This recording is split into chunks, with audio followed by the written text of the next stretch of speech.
Saudara, terima kasih Anda masih bergabung bersama kami di Ruang Demokrasi Jak TV. Mas Adi, kita lanjutkan diskusi kita. Kalau berbicara masalah hubungan internasional, menurut Anda apa yang sekarang menjadi pekerjaan rumah terbesar Indonesia untuk bisa dilakukan yang sangat krusial? Tentu yang belum dibaca oleh publik itu bagaimana Indonesia mampu menjadi trendsetter, menjadi kiblat dari berkembangnya dunia politik baru. Dulu misalnya Soekarno tahun 60 itu berpidato di depan PBB tentang pentingnya membangun satu tatanan dunia baru di luar barat dan timur. Ini yang kemudian lahirlah politik non-blok itu, Mbak Nina. Ini yang saya kira Pak Jokowi ataupun Pak Prabowo, saya kira dalam pentas dunia global, peran-perannya itu jauh lebih efektif dan jauh lebih terlihat. Kan itu yang sebenarnya ingin dilihat oleh publik.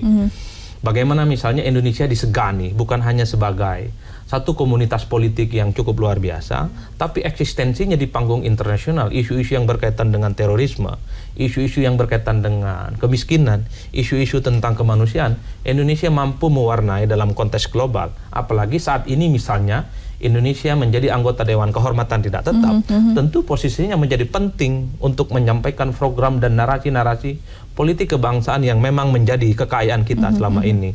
Orang belakangan menjadikan Indonesia sebagai salah satu referensi utama, terutama menyangkut resolusi konflik yang berbasiskan etnis, suku, dan agama. Di Indonesia multi etnis, multi agama, tapi potret politiknya aman dan damai. Pada saat yang bersamaan, orang juga melihat bahwa komunitas muslim di Indonesia yang begitu kuat ternyata menjadi modal sosial, membangun kohesivitas politik yang kemudian ini mampu seiring sejalan dengan demokrasi. Jadi inilah yang saya kira mestinya dikapitalisasi oleh Jokowi ataupun Prabowo yang mampu memalingkan semua wajah di dunia ini yang kemudian menjaga Indonesia sebagai satu-satunya referensi dalam kancah politik internasional gitu. Nah, ini yang agak memang kurang dipublikasikan oleh Jokowi selama kurang lebih 4,5 tahun ini.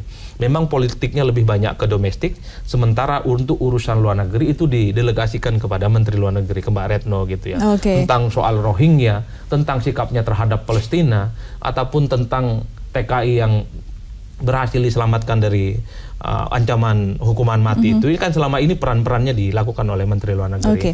Kalau kita berbicara terkait dengan tadi kita banyak mengulas 01. Kalau 02 ada isu terkait dengan kasus 98 dan itu biasanya menjadi isu yang sangat sensitif ketika kemudian maju ke dunia internasional.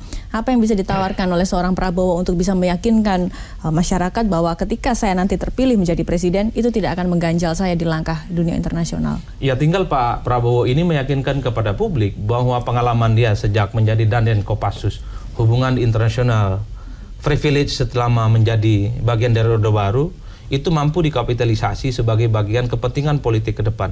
Apakah betul bahwa Prabowo yang memang konon ini malang melintang gitu ya di dunia internasional, apalagi Kopassusnya ini sempat dikagumi di Asia Tenggara. Apakah betul sekarang jejak-jejak politiknya itu tetap bisa dipungut untuk menjadi bagian memperkuat posisi Indonesia sebagai salah satu poros kekuatan politik di Indonesia? Karena pada saat yang bersamaan kita juga tidak menutup mata bahwa kasus 98 ini dalam banyak hal telah menutup pintu banyak negara. Konon Amerika dan Eropa Barat itu menutup pintu terhadap Prabowo karena terindikasi melakukan pelanggaran HAM itu. Artinya tidak semua negara mampu membuka pintu kepada Prabowo karena kasus-kasus masa lalunya yang dianggap cukup kelam. Tentu Prabowo disinilah kemudian mengalami satu kesulitan. Satu sisi dikenal memiliki jaringan internasional, tapi pada saat yang bersamaan ada sejumlah negara yang masih belum welcome terhadap Prabowo. Dan bagaimana itu termasuk negara-negara besar yang punya catatan terhadap Prabowo? Kalau nggak clear kita bisa cek misalnya di Eropa Barat konon itu sampai sekarang masih belum mau menerima Prabowo, baik sebagai pribadi ataupun atas nama yang lainnya. Ini yang saya kira menjadi penting untuk dijelaskan kepada publik.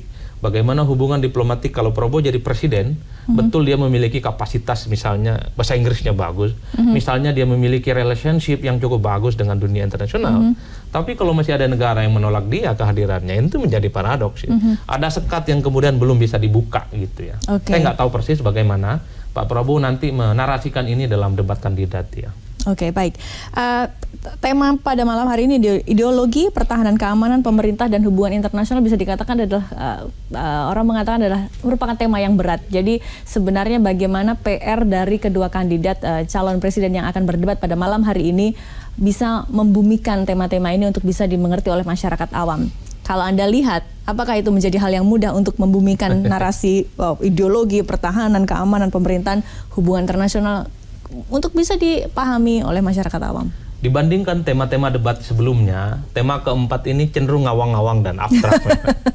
Bicara tentang ideologi, ideologi apa? Ideologi ini semacam pegangan, sesuatu yang menjadi standar perilaku dan tindakan politik seseorang.